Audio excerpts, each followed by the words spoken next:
찬송 부르며 영광의 주님을 보게 하소서.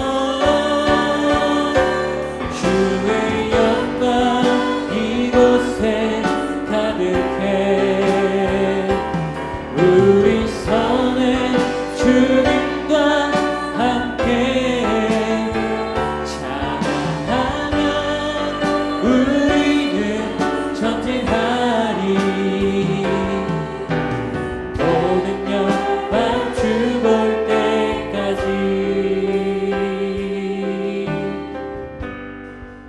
아멘.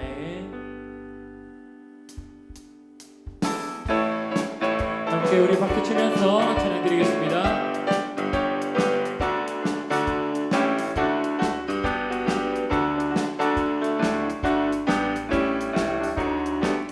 십자가 군면되어서 예수를 따를 때 무서워하는 마음으로 주 보는 채 할까. 나의 주 그리스도 나를 속량했으니 나 십자가를 벗으는 저 멸류관 쓰리. 무섭고 피를 흘리며 큰 싸움 하는데 나 억지 편히 누워서 상받게. 나의 주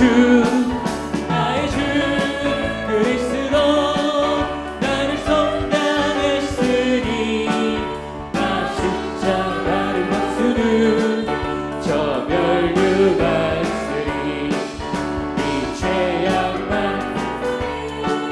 수많은 원수들 날 유혹하고 했지만 내 주만 난 나의 주님. 나의 주 그리스도 나를 속량했으니 나 십자가를 벗으는 저 멸류관 쓰리. 나 멸류관을 쓰려고 못 바쳐 싸울 때 주 내게 용기 주시사 이기게 하시네. 나의 주 그리스도 나를 속량했으니 나 십자가를 벗으는 저 멸류관 쓰리. 승리의 그날이 이르러 십자가 문병들 대가를 불러 영광을 주님께. 목소리 높여서 나의 주 그리스도 나를 속량했으니 나 십자가를 벗으는 저 멸류. 나의 주 그리스도 나의 주 그리스도 나를 속량했으니 나 십자가를 벗으는 저 멸류관 쓰리.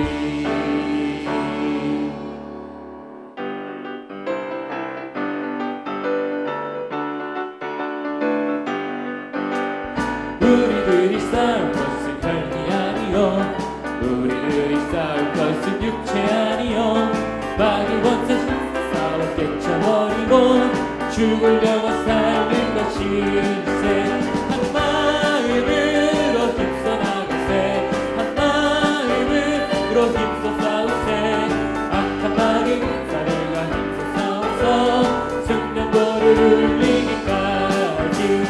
우리들이 왕세 아니요 우리들이 가진 병은 강철 아니요 하나님께 받아가는 평화의 복음 거룩하신 말씀이로다.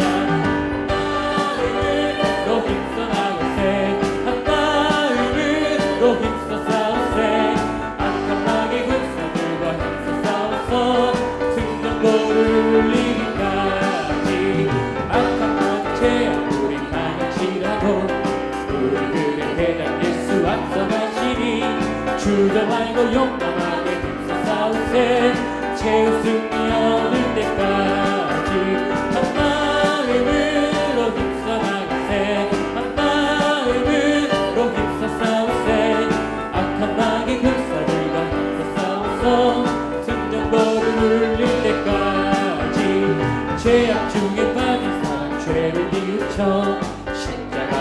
살린 예수 믿기만 하면 위태한 대파는 영혼 구원 얻었어.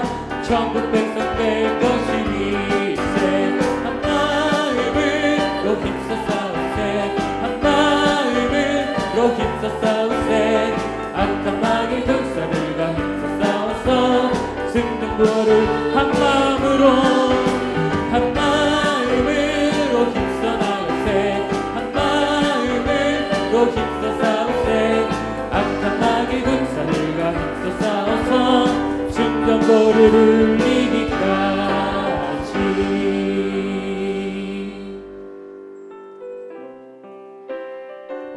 모두 자리에서 일어나 주시겠습니다.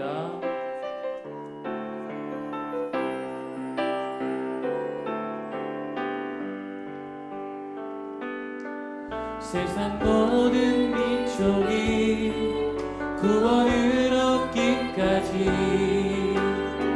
쉬지 않으시는 하나님, 주의 심장 가지고 우리 이제 일어나 주 따르게 하소서. 세상 모든 육체가 주의 영광 보도록 우리를 부르시는 하나님, 주의 손과 발 들어 세상을 치유하며 주 섬기게 하소서. 우리 함께 목소리 높여서 물이 바다 덮음 같이 여호와의 영광을 인정하는 것이 온 세상 가득하리라. 물이 바다 덮음 같이 물이 바다 덮음 같이 물이 바다 보리라 그날에 보리라 그날에 주의 영광 가득한 세상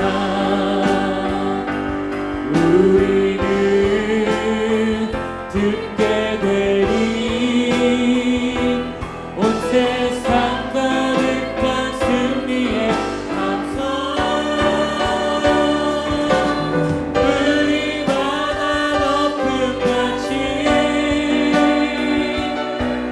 여호와의 영광을 인정하는 것이 온 세상 가득하리라. 물이 바다 덮음 같이 물이 바다 덮음 같이 물이 다시 한 번 더 물이 바다 덮음 같이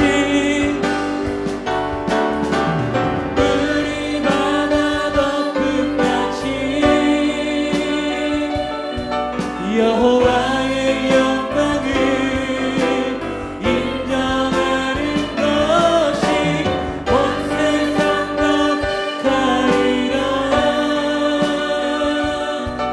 물이 바다 덮음 같이 물이 바다 덮음 같이 물이 바다 덮음 같이.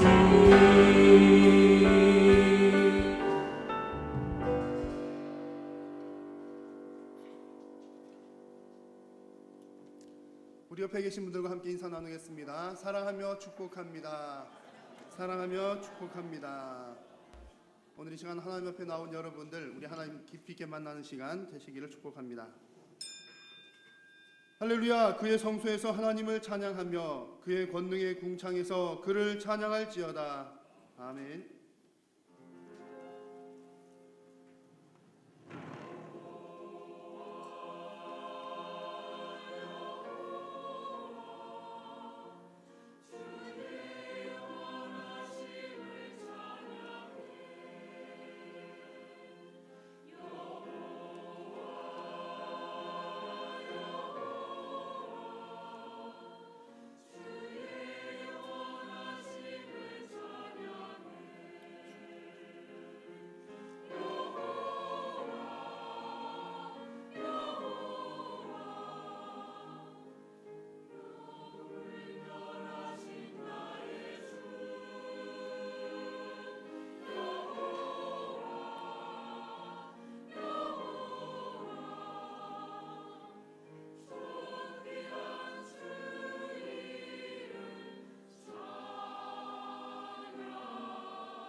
전능하사 천지를 만드신 하나님 아버지를 내가 믿사오며 그 외아들 우리 주 예수 그리스도를 믿사오니 이는 성령으로 잉태하사 동정녀 마리아에게 나시고 본디오 빌라도에게 고난을 받으사 십자가에 못 박혀 죽으시고 장사한 지 사흘 만에 죽은 자 가운데서 다시 살아나시며 하늘에 오르사 전능하신 하나님 우편에 앉아 계시다가 저리로서 산자와 죽은 자를 심판하러 오시리라. 성령을 믿사오며 거룩한 공회와 성도가 서로 교통하는 것과 죄를 사하여 주시는 것과 몸이 다시 사는 것과 영원히 사는 것을 믿사옵나이다. 아멘. 한 주간의 삶을 돌아보며 참회의 기도를 드리겠습니다.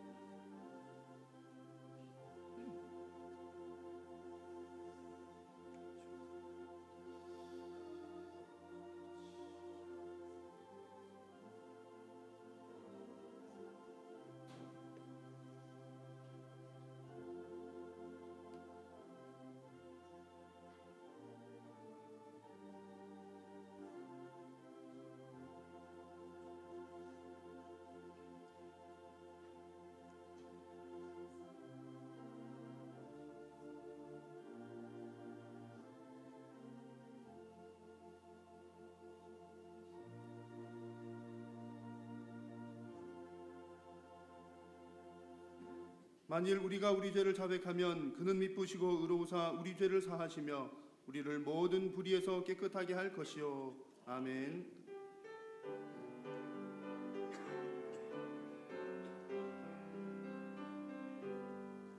모든 영광을 하나님께, 모든 영광을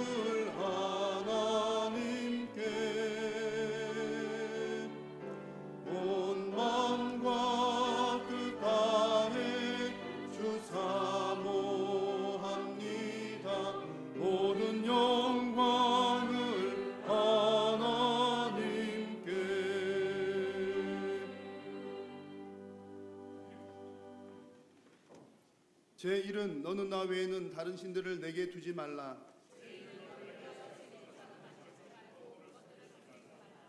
제3은 너는 내 하나님 여호와의 이름을 망령되게 부르지 말라. 제5는 내 부모를 공경하라. 제7은 간음하지 말라. 제9는 내 이웃에 대하여 거짓 증거하지 말라. 아멘.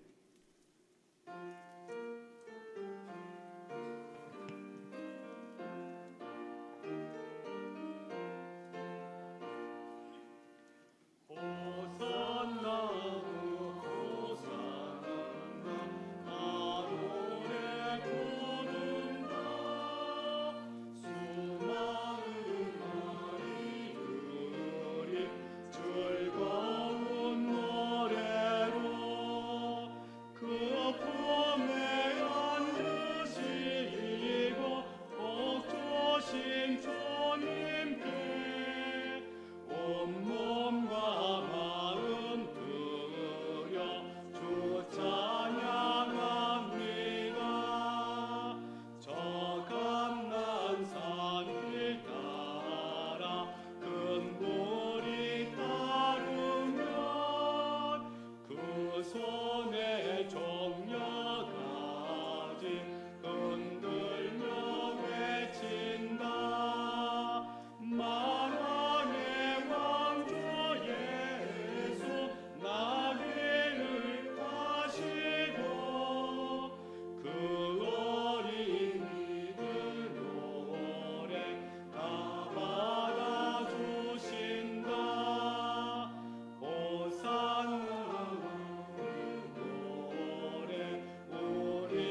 기도하시겠습니다. 할렐루야. 사랑이 많으시고 참 좋으신 하나님 아버지 감사합니다. 고난 주간을 맞이하여 우리를 사랑하사 우리의 죄를 위하여 십자가에 못 박혀 죽으시고 희생하신 주님을 생각하며 감사와 찬양을 드립니다. 이날 한 주간도 주님의 사랑과 은혜 가운데 살면서 내가 주인이 되어 교만했고 분주한 가운데 부족하고 연약했음을 고백합니다. 사랑의 주님, 저희들의 어리석음을 불쌍히 여겨 주옵소서. 우리의 삶을 주관하시고 인도하시는 주님을 깨닫게 하옵소서. 우리의 마음속에 있는 탐심과 이기심과 거짓들을 정직과 성실한 마음으로 바꿔주셔서 온유하고 겸손하신 주님을 닮아가는 성도들이 다 되게 하옵소서. 삶을 살아갈 때 주님의 말씀만 기억나게 하시어 성김과 사랑으로 세상에서 빛과 소금의 역할을 잘 감당함으로 우리가 가는 곳마다 변화되어 은혜와 기쁨이 넘치고 주님이 기뻐하시는 열매 맺는 삶을 사는 성도들이 다 되게 하옵소서. 영광의 주님, 지금 우리나라는 정치, 경제 등 사회 전반에 걸쳐 여러 가지 모양의 일들로 각처에서 상처를 받고 아픔의 모습들로 서로 반목하며 서로의 편을 가르는 등 흑백 논리로만 비난하며 서로를 이해하지 못하고 품지 못하고 살면서 죄악 속에 있습니다. 환난 날에 우리의 피난처가 되시고 위로자가 되시며 소망이 되시는 주님, 저희들이 어떠한 환경 속에서도 믿음을 잃지 않고 협력하여 선을 이루시는 주님의 뜻을 깨달아 소망 가운데 인내하며 주님의 섬김을 삶을 본받아 주님께 영광 돌리는 삶을 살게 하옵소서. 주님께서 이 민족을 불쌍히 여겨주시고 정치, 경제 등 모든 분야가 안정되어 우리 모두가 행복하게 살아가는 대한민국이 되게 하옵소서. 나라와 민족을 위해 늘 깨워 기도하게 하옵소서. 은혜의 주님, 이 시간에도 부모의 곁을 떠나 조국의 산하를 지키는 군과 경찰, 해외 각 지역에서 국가와 사회의 안전과 선교와 학업을 위해 땀 흘리고 수고하는 자녀들에게 건강과 평강을 주옵소서. 회복의 주님, 담임 목사님 회복을 위해 모든 성도들이 힘써 기도하고 있습니다. 주님의 은혜 속에서 속히 회복시켜 주셔서 이 강단에서 주님의 말씀을 강건하게 선포하고 전할 수 있도록 하여 주시옵소서.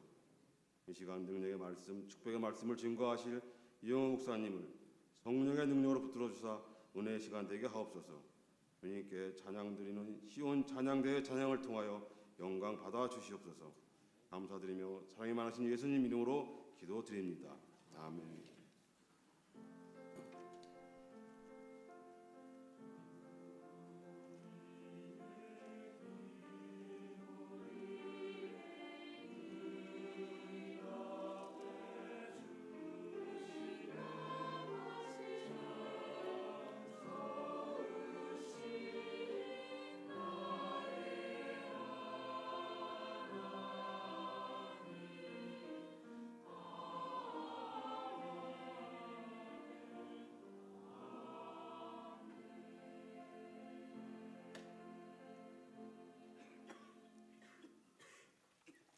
함께 일어서서 하나님의 말씀을 받겠습니다. 하나님 말씀은 요한복음 12장 9절에서 19절 말씀입니다. 하나님의 말씀을 들으십시오. 유대인의 큰 무리가 예수께서 여기 계신 줄을 알고 오니 이는 예수만 보기 위함이 아니요 죽은 자 가운데서 살리신 나사로도 보려 함이러라. 대제사장들이 나사로까지 죽이려고 모의하니 나사로 때문에 많은 유대인이 가서 예수를 믿음이러라. 그 이튿날에는 명절에 온 큰 무리가 예수께서 예루살렘으로 오신다는 것을 듣고 종려나무 가지를 가지고 맞으러 나가 외치되 호산나 찬송하리로다. 주의 이름으로 오시는 이 곧 이스라엘의 왕이시여 하더라. 예수는 한 어린 나귀를 보고 타시니 이는 기록된 바 시온 따라 두려워하지 말라. 보라 너의 왕이 나귀 새끼를 타고 오신다 함과 같더라. 제자들은 처음에 이 일을 깨닫지 못하였다가 예수께서 영광을 얻으신 후에야 이것이 예수께 대하여 기록된 것임과 사람들이 예수께 이같이 한 것임이 생각났더라. 나사로를 무덤에서 불러내어 죽은 자 가운데서 살리실 때에 함께 있던 무리가 증언한지라. 이에 무리가 예수를 맞음은 이 표적 행하심을 들었음이러라. 바리새인들이 서로 말하되 볼지어다 너희 하는 일이 쓸데없다. 보라 온 세상이 그를 따르는도다 하니라. 아멘.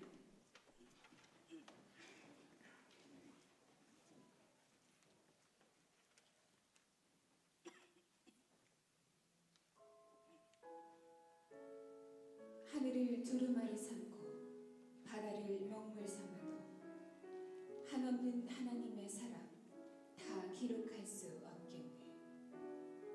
하나님의 크신 사랑 그 어찌 다 쓸까. 저 하늘 높이 쌓아도 채우지 못하리.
아멘.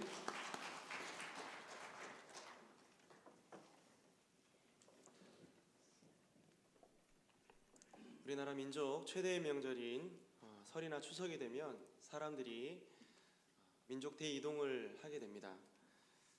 2016년 한국교통연구원 조사에 따르면 올 한해 올 구정 2월 달이었죠. 구정에 귀경길에 오른 사람들 숫자가 3,645만 명이라고 합니다. 도로나 철도나 항공을 이용해서 수많은 사람들이 고향을 다녀온 것이죠. 여러분, 2월이 되면은 또 우리나라와는 좀 다르지만 중국의 춘절이라는 것이 있습니다. 중국의 인구가 한 13억 명 정도 되는데요. 이 춘절이라는 기간은 우리나라 명절보다는 좀 긴 기간을 가집니다. 그런데 여러분 춘절 한 달 전으로 이 몇 억 명이 이동을 했냐면요, 중국 인구의 2배보다 훨씬 더 많은 29억 명이 그 대륙을 막 이동했다라고 기사를 본 적이 있습니다. 여러분, 사람들은 교통체증으로 인해서 또 거기서 오는 여러 가지 육체적인 피로로 인해서 참 힘들고 어려운 귀경길에 오르지만, 그럼에도 불구하고 귀경길을 기쁨으로 감당할 수 있는 이유가 무엇일까요? 그렇죠. 사랑하는 가족들이나 또 부모님을 배울 거라는 그런 기대감 때문에 그런 피로감을 안고서라도 기꺼이 기쁨으로 귀경길에 오르게 됩니다. 오늘 예수님 당시에 이스라엘 백성들 역시 마찬가지였습니다. 이스라엘 백성들이 지키는 명절은 이들의 정체성과 깊은 연관이 있는 명절들이었습니다. 신명기 16장 16절에 보니까 이렇게 말씀합니다. 너희 가운데 모든 남자는 1년에 3번 곧 무교절과 칠칠절과 초막절에 내 하나님 여호와께서 택하신 곳에서 여호와를 배웁되 빈손으로 여호와를 배웁지 말고 각 사람이 내 하나님 여호와께서 주신 복을 따라 그 힘대로 드릴지니라. 이 성인 남자 같은 경우는 이 3가지 명절을 반드시 예루살렘에 올라가서 지켜야 했던 어떤 종교적인 의무가 있었습니다. 그런 의미에서 오늘날 우리가 지내는 명절보다 유대인들의 명절은 더 큰 의무와 부담이 있는 그런 명절이기도 했습니다. 이 많은 학자들에 의하면 예루살렘에 상시 거주하는 인구가 한 5만 명 정도 되었을 것으로 추정합니다. 그런데 이 유월절을 비롯해서 각종 다양한 절기들을 지킬 때마다 예루살렘에 10만에서 12만 명의 인구가 집결했다고 합니다. 여러분, 혹시 2만 명 정도 되는 인구를 한번 보신 적 있습니까? 제가 92년도 기억나는데 덕유산에 있는 이 전국 SFC 수련회에 간 적이 있었습니다. 그때 2만 명이 집결했는데요, 여러분, 우리가 생각하는 그런 상상하는 숫자가 아닙니다. 어마어마하게 모였습니다. 시청광장에서 월드컵 응원할 때 사람들이 많이 모였죠. 그런 인원들을 한번 생각해 보시기 바랍니다. 그렇게 따지면 그 12만 명 정도의 인원들이 모이기에는 예루살렘은 너무나 작은 도시입니다. 예루살렘을 가보신 분들이 아시겠지만 예루살렘의 전경이 한눈에 들어옵니다. 그래서 이렇게 성전이 있는 그 땅들이 넓은 땅이 아닙니다. 그래서 수많은 사람들이 예루살렘의 문전성시를 이루고 너무 많은 사람들이 몰려있기 때문에 당시 여러분, 이 예루살렘의 상황이라는 것은 복잡하기 그지없는 것이죠. 뿐만 아니라 이스라엘 전역에 흩어져 있던 많은 사람들이 이 명절을 지키기 위해서 특별한 교통수단을 이용하지 않았습니다. 대부분 도보로 이동을 하면서 예루살렘까지 여행을 했어야만 합니다. 예수님과 예수님의 제자들 역시 마찬가지였습니다. 예루살렘에 도착하기 위해서는 예수님과 예수님의 제자들이 걸어서 이동을 해야만 했습니다. 그런데 예수님께서 예루살렘에 오셨다라는 소식이 백성들에게 들렸습니다. 왜냐하면 이미 예수님이 유월절 엿새 전에 베다니에 있는 나사로의 집에 머무셨기 때문입니다. 예수님이 오신 것은 종교 지도자들에게 굉장한, 어떻게 보면 이 문제가 되는 그런 사건이었습니다. 왜 그렇습니까? 이들이 왜 이렇게 불편하게 심기가 불편했겠습니까? 그 이유는 유월절에 많은 사람들이 모였을 때 만약에 하나라도 예수님이 왕으로 추대되거나 그렇게 많은 어떤 소동이 일어나게 되면 실제로 그 당시에 로마의 압제 가운데 있던 이 이스라엘이 반기를 들어서 이 가이사라 시저에게 어떻게 보면은 그거 반영하는 의미로 비춰질 수 있기 때문에 종교 지도자들은 심기가 굉장히 불편했습니다. 그래서 여러분, 예수님의 일거수일투족을 다 관찰하고 있었습니다. 첩자를 보내서, 자기 사람들을 보내서 예수님이 어떻게 움직이는가를 동선을 다 파악하고 있었던 거죠. 할 수만 있으면 유월절 이전에 예수님을 죽이려는 음모를 그 당시에 종교 지도자들은 꾸미고 있었던 것입니다. 그에 반해서 백성들은 달랐죠. 백성들은 예수님에게 특별한 관심이 있었습니다. 왜 그랬을까요? 예수님이 많은 병자들을 고치시고 그리고 죽은 나사로를 살린 것이 결정적인 계기가 되어서 오늘 말씀에 보니까 요한복음 12장 9절에 이렇게 기록되어 있습니다. 유대인의 큰 무리가 예수께서 여기 계신 줄을 알고 오니 이는 예수만 보기 위함이 아니요 죽은 자 가운데에서 살리신 나사로도 보려 함이로라. 이렇게 말씀합니다. 결국 사람들이 모여서 예수님을 보기 위해 모인 이유는 죽은 나사로를 봄과 동시에 또 그 죽은 나사로를 살리신 예수님을 보기 위함이었습니다. 백성들이 이튿날 명절에 예수께서 예루살렘으로 오실 것이라는 소식을 듣게 되었습니다. 그리고 예수님은 나귀를 구하여서 예루살렘을 향해서 가실 때에 제자들이 겉옷을 펴죠. 이 겉옷을 편다는 것은 그 사람을 경외한다라는 의미가 담겨 있고 경의를 표하는 것을 의미합니다. 그리고 큰 가지, 종려나무 가지를 백성들이 흔들면서 예수님을 맞이합니다. 여러분, 이것은 역사적인 어떤 배경이 있습니다. 오늘날 이스라엘 백성들이 있기까지 하스모니안 왕조라는 이 왕조를 빼놓고 생각할 수 없습니다. 이 하스모니안 왕조의 오형제 가운데 막내인 시몬이라는 사람이 예루살렘으로 개선 행진을 할 때에 그 당시 하스모니안 왕조를 맞이하는 유대인들이 종려나무 가지를 흔드는 의식을 치르면서 환영을 했다고 합니다. 그래서 오늘 예수님이 입성하실 때 종려나무를 가지를 흔들고 이렇게 예수님을 맞이하는 것은 말 그대로 예수님을 왕으로 인정하는 백성들의 행위라고 할 수 있습니다. 그러면서 말하죠. 호산나 찬송하리로다.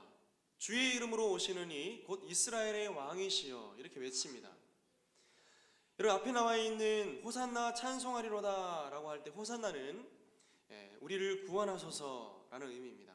이 아람어인데요. 이 표현은 시편들 가운데 자주 등장합니다. 시편 118편 26절에 찬송하리로다 주의 이름으로 오시는 이여 라고 표현을 하고 있습니다. 그런데 오늘 이스라엘 백성들이 고백한 이스라엘의 왕이여라는 표현은 시편에는 없습니다. 이런 표현은 순례자들을 축복하는 표현도 아니고요. 오히려 군중들이 예수님을 어떻게 인식했는가를 우리가 잘 알 수 있는 표현입니다. 이스라엘의 왕이여. 여러분, 정말 군중들이 예수님을 자신들을 죄 가운데서 구원해 주실 메시아, 온전한 메시아로 인정했을까요? 그렇지 않습니다. 오히려 백성들은 로마로부터 자신들을 해방시켜줄 그런 정치적인 메시아, 또 그런 것을 표명하는 정치적인 입장을 가지고 지금 예수님을 대하고 있는 것이죠. 요한복음 12장 17절, 18절에 한번 같이 읽어보도록 하겠습니다. 시작. 나사로를 무덤에서 불러내어 죽은 자 가운데서 살리실 때에 함께 있던 무리가 증언한지라. 이에 무리가 예수를 맞음은 이 표적 행하심을 들었음이로라. 아멘. 군중들이 예수님을 그렇게 열렬히 환영했던 이유를 오늘 사도 요한은 기록하고 있습니다. 결국 예수님이 나사로를 죽은 자 가운데서 살리신 그 표적을 기억하고 다시금 그 예수 그리스도를 한 번 더 보면서 표적을 기대했던 것이죠.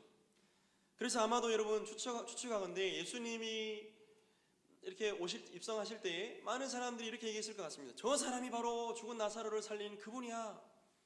그리고 저 사람만이 우리를 로마의 압제 가운데서 해방시켜줄 다윗과 같은 힘이 있는 메시아야 라고 사람들이 외쳤을 것입니다. 군중들은 언제나 그래왔죠. 예수님께서 요한복음 6장에 보면 오병이어의 기적을 행하십니다. 그때에 이 기적을 행함으로 인해서 5,000명 이상의 사람들이 먹었습니다. 고기를 먹고 떡을 먹었습니다. 그때 예수님께서 이런 기적을 행하실 때에 군중들은 이런 반응을 보였습니다. 바로 저자가 하나님께서 말씀하실 세상에 오실 그 선지자라고 말하면서 억지로 예수님을 임금 삼기 위해서 예수님을 붙들었습니다. 여러분, 어떻게 생각하십니까? 정말 이들이 예수님을 하나님 보내신 구원자로 죄에서 구속하실 메시아로 인정했을까요? 그렇지 않습니다. 오히려 떡을 먹여주고 고기를 먹여주는 그 예수님의 기적을 바라보면서 어떻게 보면 배만 채울 그런 요량으로 예수님을 기대했던 것이죠. 그런데 여러분, 그 군중은 지금도 여전히 예수님을 오해하고 있습니다. 오늘날 성경을 기초로 해서 사회운동을 벌이는 사람들이 많이 있죠. 그 사람들이 꿈꾸는 바는 바로 예수님이 행하셨던 것처럼 정말 가난한 자들을 대변해서 혁명을 일으키는 것입니다. 혁명을 일으켜서 어찌하든지 이 불의한 세상 가운데 교회가 나름대로 불의를 저지르고 불법을 저지르는 사람들을 심판하고 이 땅 가운데 정의로운 사회를 구현하는 것이 이들의 목적입니다. 대표적인 신학이 해방 신학이나 민중 신학이 이런 신학이 있죠. 그런데 여러분, 우리는 스스로 질문해 봐야 됩니다. 물론 여러분, 교회가 또 성도들이 해야 될 일들 가운데 이런 일들이 많이 있습니다. 그런 것들을 배제할 수는 없지만, 정말 예수님이 군중들이 기대하는 것처럼 정말 그 목적을 위해서 이 땅 가운데 오셨는가? 한번 진지하게 여러분 고민해 보시기 바랍니다. 만약에 예수님께서 로마로부터 이스라엘을 해방시켜 줄 그런 메시아로 왔다면, 예수님 당시에 분명히 예수님은 로마로부터 이스라엘 백성들을 해방시켜 줄 그런 정치적인 메시아가 됐어야 됩니다. 그런데 어떻습니까? 실제 예수님께서 이 일들을 감당하셨습니까? 그렇지 않습니다. 가이사의 것은 가이사에게, 하나님의 것은 하나님에게 말씀하면서 마땅히 바쳐야 될 세금을 바치고 하나님께서 세우실 권위자들을 인정하라고 예수님은 말씀하십니다. 그런 의미에서 오늘 예수님께서 이 땅 가운데 오신 목적은 무엇일까요? 주 안에 사랑하는 성도 여러분, 혹여나 우리 성도들 가운데 이렇게 예수님을 곡해해서 이해하고 계신 분들이 없지 않나 한번 생각해 보시기 바랍니다. 예수님이 우리의 문제와 사건을 해결해 주실 분, 예수님이 가난과 질병으로부터 우리를 해방시켜 줄 분, 우리의 물질적인 필요와 우리의 어떤 사항들을, 문제들을 해결해 주실 분으로만 예수님을 제한해서 믿고 있다면, 여러분, 종려나무 가지를 흔들고 길에 옷을 폈던 수많은 군중들과 우리와의 차이점이 무엇일까요? 만약 우리의 관심이 군중들과 같이 기적을 행하는 예수님, 죽은 나사로를 살리는 예수님을 우리의 호기심의 대상으로 삼고 있다면, 우리의 시각은 성경적인 시각이라고 말하기 힘들 것입니다. 자, 그렇다면 우리는 예수님께서 예루살렘에 입성하신 사건을 어떻게 해석해야 할까요? 요한복음을 제외한 세 복음서에 오늘 요한복음이 기록하고 있지 않은 구체적인 사건들을 기록하고 있습니다. 예수님께서 예루살렘에 가까운 벳바게에 이르십니다.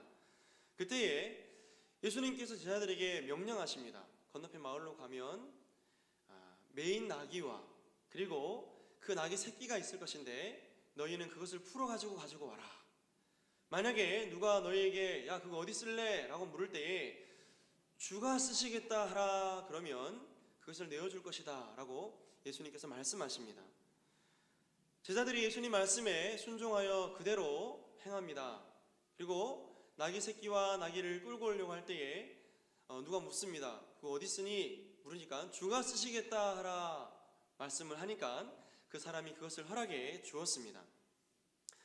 그런데 우리가 이 말씀을 대하면서 몇 가지 의문이 생겨야 됩니다. 첫째는 예수님이 벳바게까지 걸어오셨는데, 여러분 항상 예수님은 갈릴리와 예루살렘을 왔다 갔다 하셨거든요. 갈릴리에서 여러분 예루살렘까지 거리가 만만한 거리가 아닙니다. 그런데 여러분 예루살렘에서 벳바게까지는 3km 정도밖에 안 됩니다. 근데 여러분 예수님이 이왕 여행을 하시면서 걸어오셨을 거면 애시당초 저 위에서부터 나귀를 타고 오시든 말을 타고 오시든 할 것이지 왜 하필 벳바게에 와서 오늘 나귀 사건을 일으켰느냐 하는 것입니다.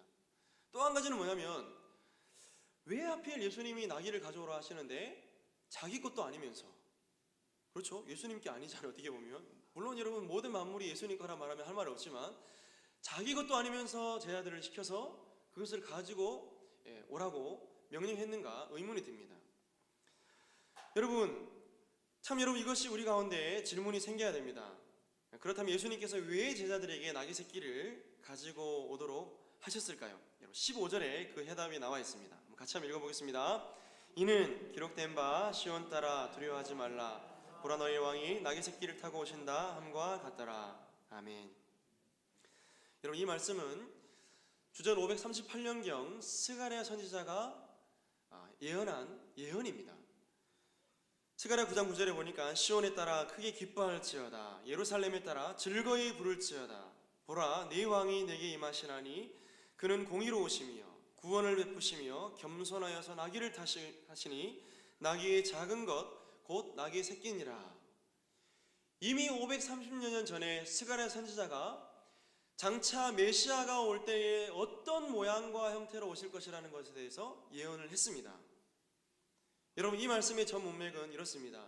하나님의 나라가 메시아를 통해서 도래할 때에 하나님을 대적하고 하나님의 나라를 반대하는 모든 세력들을 하나님께서 친히 멸망시킬 것이기 때문인데, 이 이유로 인해서 이스라엘 백성들, 하나님의 백성들은 기뻐하라고 오늘 하나님이 명령하고 계십니다. 그런 의미에서 사랑하는 성도 여러분, 성경에 예언된 메시아는 어떤 분입니까? 말씀에 근거해 볼 때 참된 메시아는 공의로우신 분이십니다.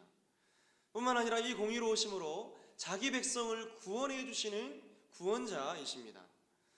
뿐만 아니라 말씀과 같이 겸손하여서 나귀를 타시는데 나귀 새끼를 타고 하나님 나라의 백성들에게 임하실 것이라고 성경은 예언했습니다. 그런데 여러분, 나귀가 어떤 동물입니까? 혹시 여러분 나귀를 보신 적이 있습니까? 말이 화려합니까? 나귀가 화려합니까? 당연히 여러분 말이 화려하죠. 실제로 여러분 이스라엘 백성들 가운데 왕들은요, 훌륭한 준말을 타고 입성하지 나귀를 타고 입성했던 적은 한 번도 없었습니다. 차사기 이전에는 이스라엘 백성들이 참 가난하고 힘들었죠. 그때에 나귀는 고관 대작들이 타는 굉장히 중요한 그런 어떤 짐승이었다고 합니다. 그런데 여러분, 이스라엘 역사상 가장 부유하고 번영했던 때가 어느 때였습니까? 다윗과 솔로몬 때 아니었을까요? 그죠?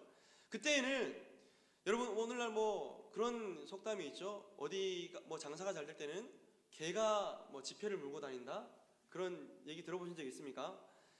여러분, 이스라엘 백성들 가운데 얼마나 물질적으로 풍요했으면 은은 돌처럼 여길 정도로 여러분 그렇게 가치 없는 그런 것들이었습니다. 그 이후로 솔로몬 이후부터는 이스라엘 백성들 가운데 말을 탔으면 탔지 나귀를 타고 이동하는 사람들은 잘 없었다고 합니다. 오히려 나귀는 짐꾼의 역할을 감당하면서 그렇게 가난한 사람들이나 아니면 짐을 나르는 용도로 사용했다고 합니다.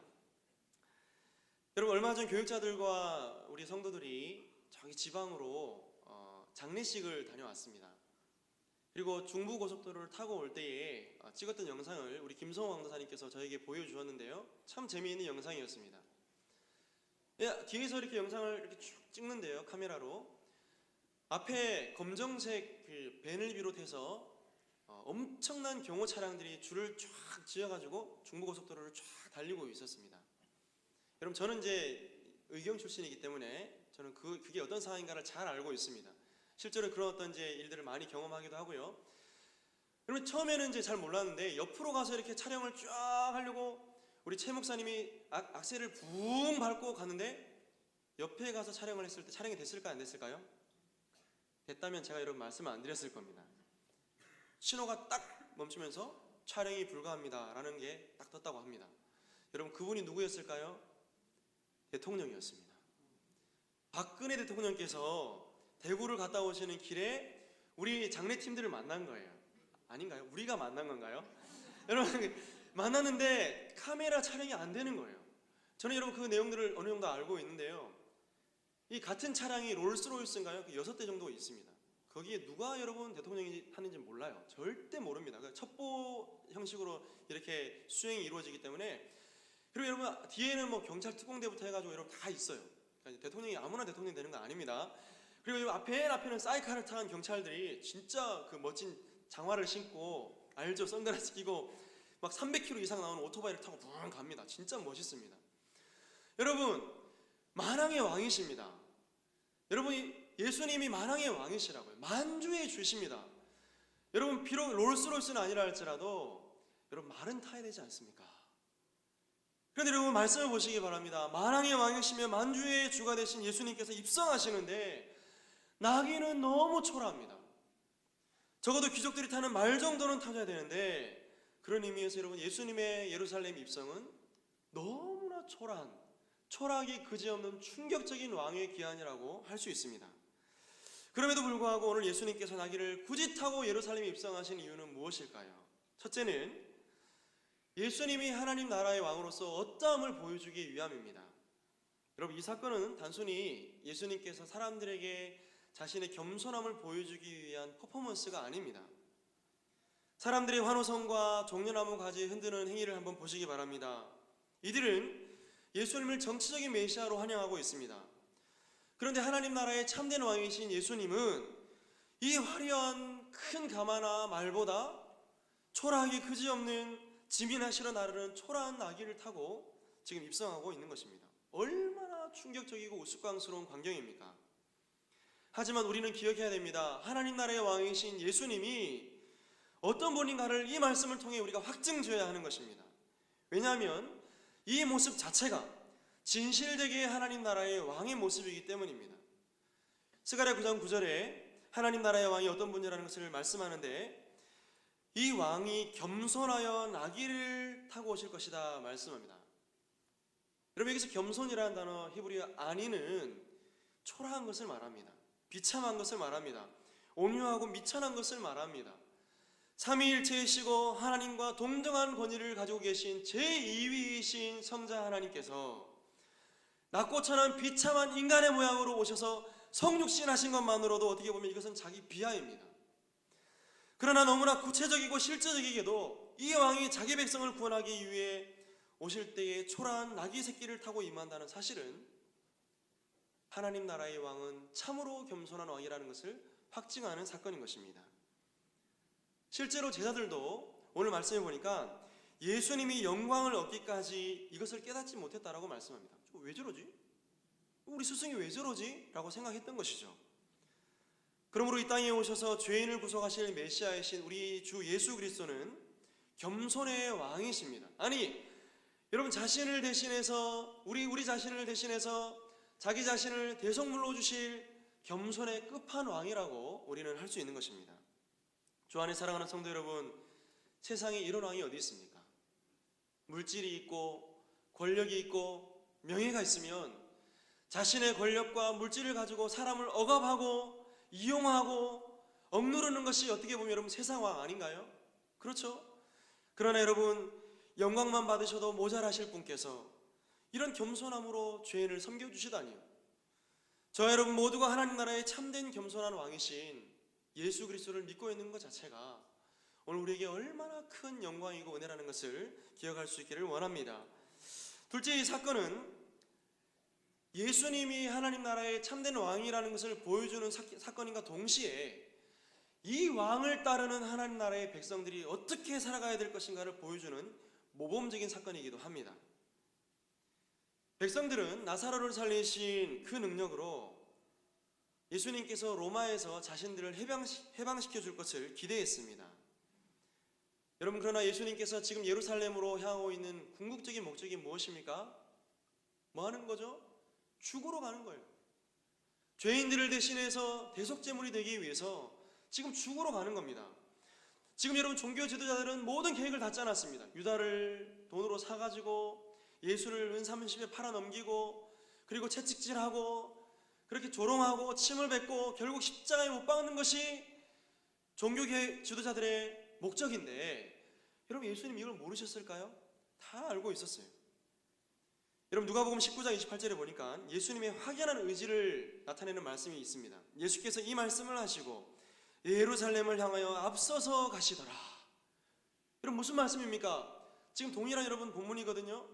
예수님이 예루살렘을 향해서 앞서 가시는 거예요. 죽으러 가는데 앞서 가는 겁니다. 주 안에 사랑하는 성도 여러분, 여기서 우리는 하나님 나라의 굉장히 중요한 원리를 발견하게 됩니다. 그 원리가 무엇일까요? 낮아지는 자가 높아지는 원리입니다. 한번 따라합시다. 낮아지는 자가 높아지는 원리. 낮아지는 것이 높아지는 것이다. 여러분, 세상 사람들에게 이 얘기를 하면 비웃죠? 세상의 원리는 정반대입니다. 올라가야지 여러분 낮은 자들을 누를 수 있는 겁니다. 여러분, 입에 담기도 힘든 이 시대의 타락상을 한번 가만히 보시기 바랍니다. 보편적으로 돈이 있고 힘과 권력이 있으면 자기 마음대로 군림하고 갑질하는 것이 이 시대의 시대 정신 아닌가요? 어찌 보면 이 원리가 세상을 덮고 있는 것 당연합니다. 그러나 하나님 나라의 원리는 극명한 대비를 이룹니다. 하나님 나라의 왕이신 그리스도께서 친히 겸손의 왕의 모습으로 죽기까지 겸손함으로 죄인들을 섬겨주신 것처럼 하나님 나라의 백성들 또한 마찬가지인 것을 믿습니다. 빌립보서 2장 5절 말씀, 우리 잘 아는 말씀이죠. 너희 안에 이 마음을 품으라. 곧 그리스도 예수의 마음이니 그는 근본 하나님의 본체시나 하나님과 동등됨을 취할 것으로 여기지 아니하시고 오히려 자기를 비워 종의 형체를 가지사 사람들과 같이 되셨고 사람의 모양으로 나타나사 자기를 낮추시고 죽기까지 복종하셨으니 곧 십자가에 죽으심이라. 겸손의 극치이신 하나님의 본체이신 예수 그리스도께서 종의 형체를 가지고 사람의 모양으로 오셨습니다. 뿐만 아니라 더 나아가 자기를 낮추시고 죽기까지 하나님의 뜻에 복종하게 하신 사건, 그것이 바로 십자가의 사건입니다. 마태복음 18장에 보면 제자들이 천국에서 누가 더 큰가 예수님께 묻습니다. 그때 예수님께서 어린아이 하나를 데리고 오시죠. 그러면서 말씀하십니다. 너희가 돌이켜 어린아이들과 같이 되지 아니하면 결단코 천국에 들어가지 못하리라. 그러므로 누구든지 이 어린아이와 같이 자기를 낮추는 사람이 천국에서 큰 자니라. 자기를 낮추는 사람이 천국에서 큰 자니라. 십자가에 달려 돌아가시는 것만이 만왕의 왕으로서 높임받고 승기하여서 영광스러운 하나님의 보좌에 앉으신 그 메시아의 사역을 감당할 수 있는 길이라는 것입니다. 여러분, 우리가 알듯이 어린아이는 결코 겸손하지 않습니다. 굉장히 이기적이죠. 저희 집에도 2마리 아이들이 있는데요, 겸손하지 않습니다. 타인을 배려하지 않아요. 타인을 배려하는 아이는 정상적인 아이가 아닙니다. 스스로 여러분 이기심을 가진 것이 어떻게 보면 아이의 당연한 특징입니다. 그런데요, 여러분 아이에게 굉장히 중요한 특징이 하나 있습니다. 부모 절대 의존성. 부모의 말이라면 절대로 부모를 의지했지 부모를 떠나서는 아이는 살 수 없습니다. 여러분, 예수님이 의도하신 오늘 본문의 말씀은 그 의도가 있습니다. 어린아이가 자기를 낮추는 것, 이 의미는 철저하게 하나님을 의지하고 하나님을 바라보는 것을 말합니다.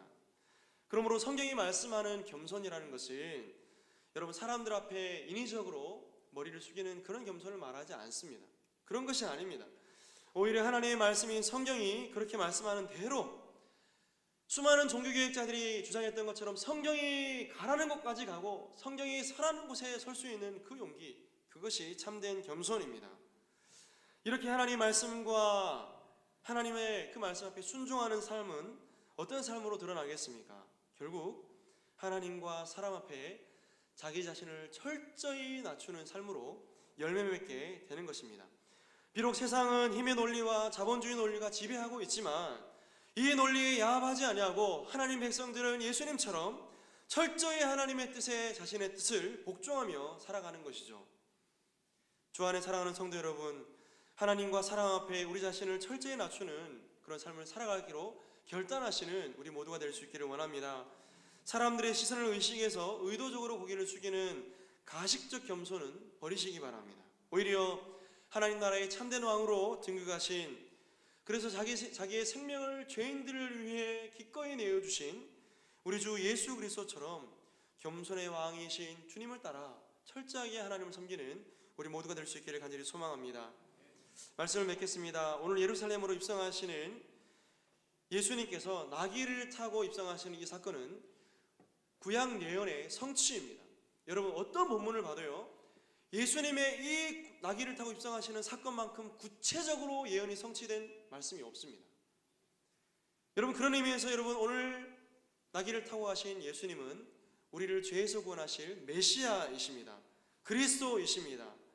그리고 이 원리를 따라가는 우리 성도들 역시 동일하게 이 답을 가지고 살아가야 될 존재들이라는 사실을 기억하시기 바랍니다.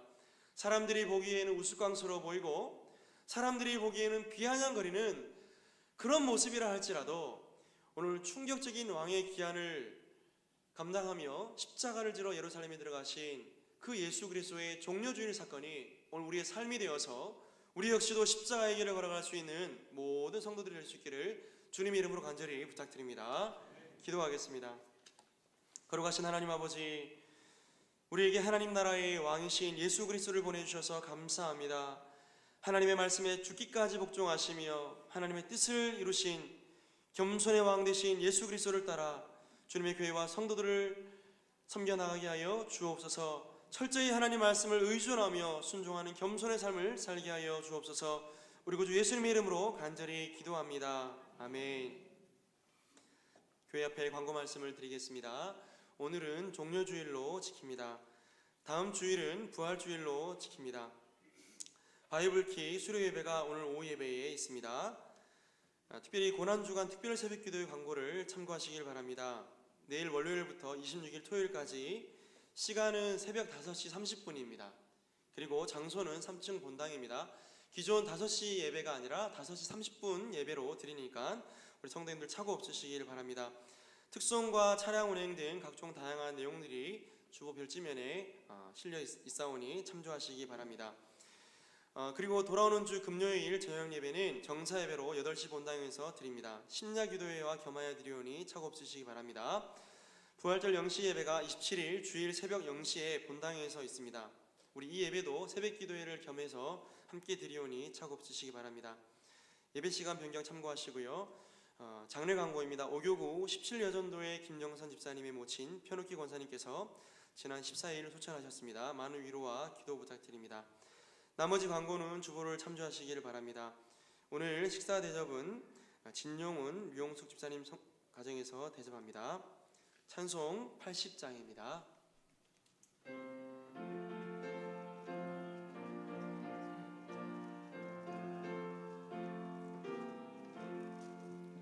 전주에 있는 이름 중 귀하고 높은 이름 주 나시기 전 지으신 구주의 이름 예수 주 앞에 내가 엎드려 그 이름 찬송하는 내 귀에 들린 말씀 중 귀하신 이름 예수 주 십자가에 달릴 때 명패에 쓰인 대로 저 유대인의 왕이요 곧 우리 왕이시라 주 앞에 내가 엎드려 그 이름 찬송하는 내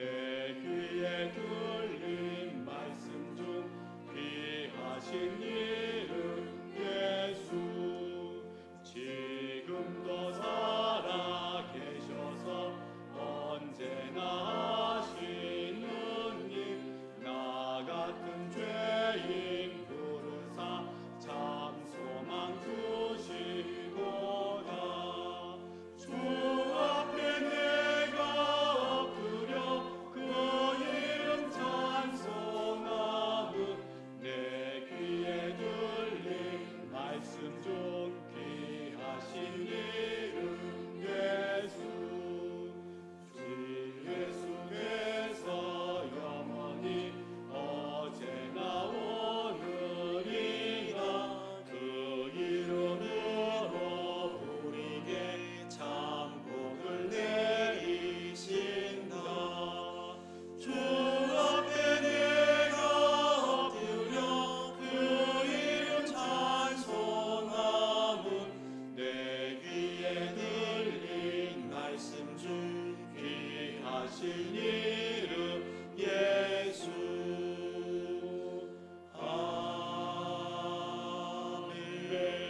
아멘.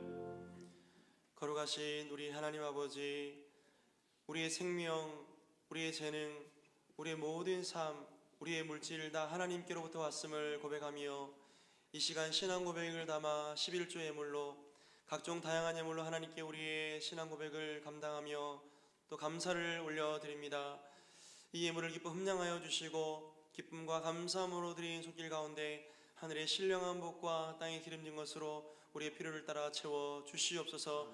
이 예물이 주의 이름과 복음 전파를 위하여 쓰일 때에 많은 영혼들이 구원받게 하시고 주님의 교회가 열방 가운데 세워지며 하나님 나라가 그리스도로 말미암아 이 땅 가운데 이루어지게 하여 주시옵소서.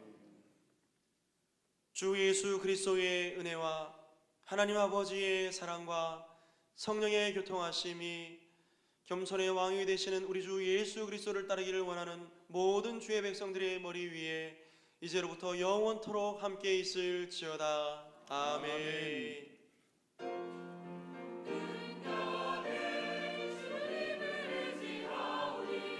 내 평생 기다는 동안 인도하소서.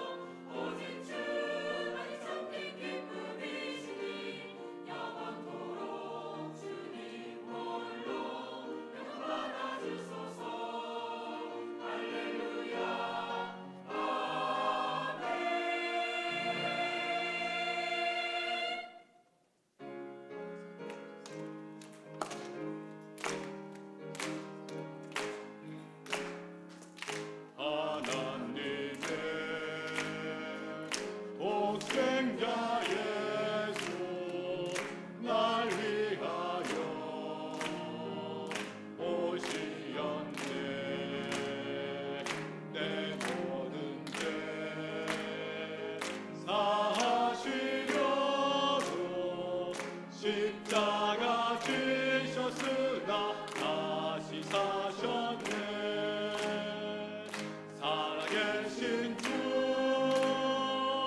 나의 참된 소망 두려움이 사라지네. 사랑의 품에 갈 길 인도하니 내 모든 삶의 기쁨 늘 숨방하네. 주일낮 2부 예배를 마쳤습니다. 한 주간도 예수님과 동행하시고 승리하시기를 축복합니다.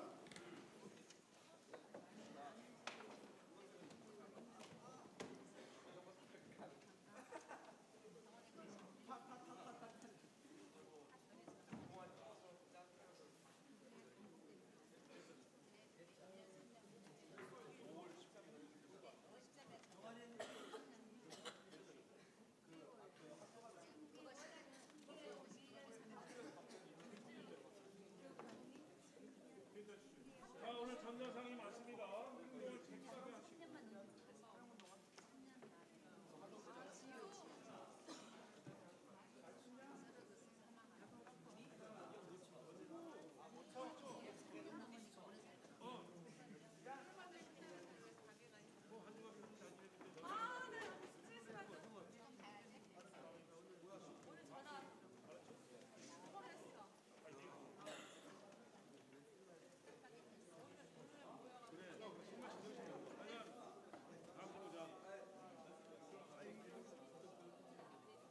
정훈이 어디 갔나? 오늘 아름다운 목소리의 소유자 최정훈 양께서 우리 시온 찬양대 소프라노에 드디어 들어왔습니다. 다 같이 환영의 박수 부탁드립니다. 아직 소유의 진행을 못 벗어서 이런 거에 익숙지 않은데 여러분들 잘좀 적응하시도록 물질적으로, 정신적으로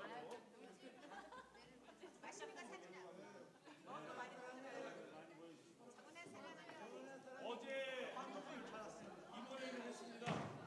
이번에는 했는데 아까 오늘 생각해보니까 우리 찬양대에 우리 주니어들이 많이 있어요. 그래서 주니어들은 아직 완전체가 아니기 때문에 후견인이 필요하다. 그래서 신앙의 어른이신 우리 지준철 장로님을 주니어 후견인으로 임명했습니다. 앞으로는 우리 찬양대가 지금 현재도 할머니 때부터 시작해서 손주 때까지 함께하는 합창대입니다. 찬양대입니다. 다음 주부터 회원님도 오네요. 그래서 아버지 이름이 전명찬이에요. 할머니 아버지 이름이 아빠 이름을 걸고 왜 아빠를 겁니까? 내가 걸었어요. 왜 마음대로 안 돼요? 주머니한테 잡아요. 안 돼요. 저번에 우리 아빠 때린다고 했잖아요.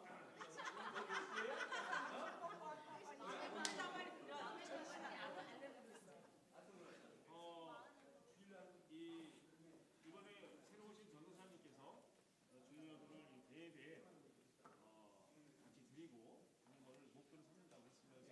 그래서 작년에 우리 김대 목사님하고 ML을 통해서 우리가 다 같이 이렇게 찬양대 아이들이 섰는데 전도사님하고 한 번 더 이렇게 ML을 통해서 많은 주니어들이 우리 찬양대 와서 하나님을 우리가 같이 찬양할 수 있도록 한번 계획을 잡아볼 계획입니다. 그리고 5월 13일, 14일은 시온 찬양대 워크숍이 있습니다. 장소는 우리 강인호 집사님 예화에 있는 저기 가평에 있는 펜션인데 아마 예약이 안 되면 좀 시간이 날짜가 변경될 수 있지만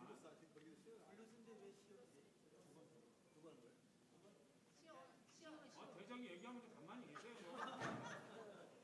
그냥 알아서 예약만 하세요.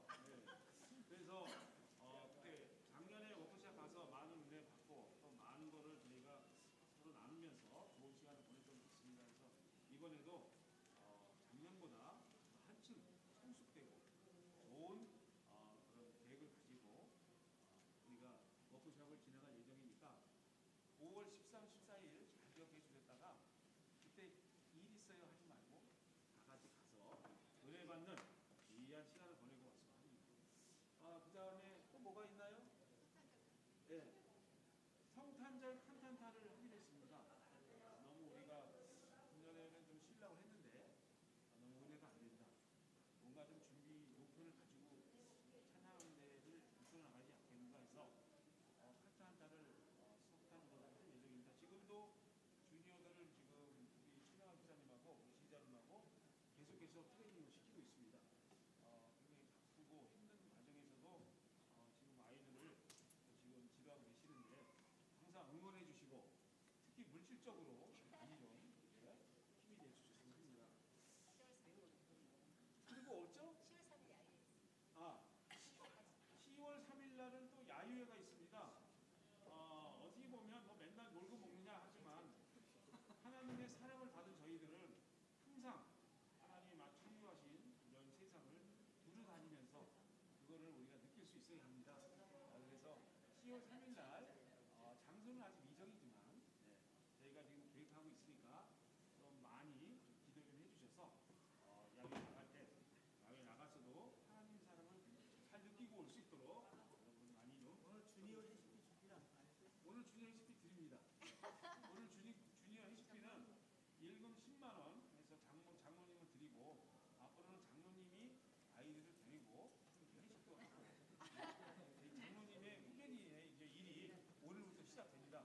다 같이 한번 장로님을 박수 한번.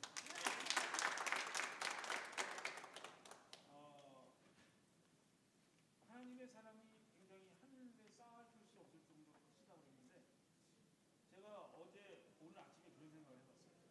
제가 만약 찬양 배당을 안 했으면 울산에서 어디 가면 왔겠는가.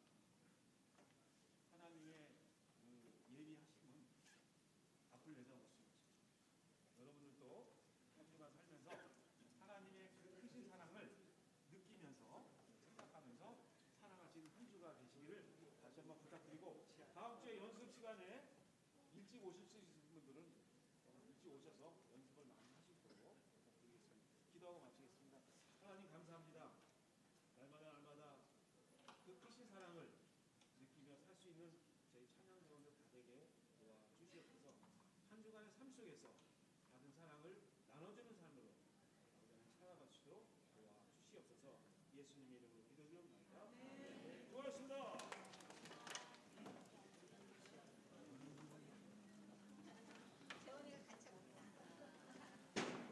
참 오늘 여러분이 먹은 닭 새끼는 소희신 권사님이 삶아 오셨습니다.